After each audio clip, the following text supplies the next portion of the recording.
سلام دوستای نازنین، امروز میخوایم برایتان طریقه کشیدن بینی و طریقه کشیدن چشم را برایتان آموزش بدم. در اینجا طریقه کشیدن بینی را است که شما اول درست کردم. البته بینی که به یک سمت باشه، یعنی منظورم از یک سمت اینه که یک قسمت بینی، یعنی یک طرف بینی دیده نشوه یا سایه زده باشه.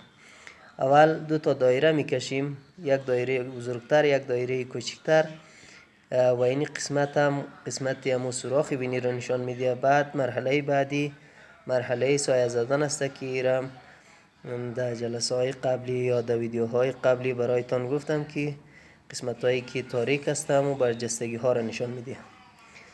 بعد در اینجا طریقه کشیدن چشم را هم برایتان نشان دادم. اول اسکیش رو درست میکنیم. اسکیش چشم به این شکل درست میشه. اول یک تا دایره کلان، البته دایره شما نکشیدم، یک تا دایره کلان اول رسم میشه. بعد از این که دایره را رسم کردیم، البته این روی یک خط افقی هم میکشیم، یک خط عمودی. بعد من اون خط عمودی رو پاک کردم، یک خط افقی اینجا میبینید، اینجا یک خط افقی کشیدم اول. بعد یک دایره کلان کشیده میشه. بعد از این که دایره کلان کشیدیم، یک تا دایره خورد کشیده میشه. بعد در وسط هم اینجا من نکشیدم، البته یک دایره خورد کشیده میشه که همون قسمتی به اصطلاح بینایی چشم و سیاهی چشم نشان میده.